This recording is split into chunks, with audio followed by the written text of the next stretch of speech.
Moi, je suis née dans une famille chrétienne. Ma maman nous amenait à l'église chaque matin. Avec le temps, je me suis rendu compte que ça pouvait représenter un grand piège. Parce que tu peux être dans l'église sans être dans la foi.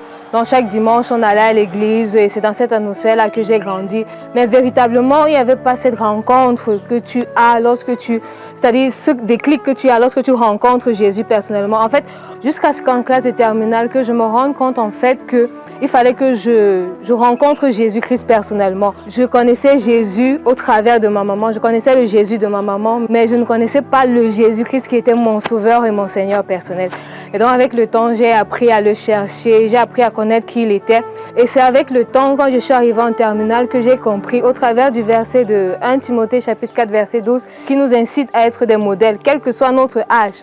J'ai compris que s'il fallait que je sois un modèle, il fallait que je fasse les choses proprement, que je fasse les choses correctement pour mon assemblée, pour mes frères, pour ma communauté. Il fallait que je fasse les choses bien. Et c'est dans cette optique-là que je me suis engagée dans les eaux du baptême, à l'image de notre modèle par excellence qui est le Seigneur Jésus-Christ. Je me suis fait baptiser, j'ai confessé Christ pour la première fois comme mon Seigneur et mon Sauveur personnel.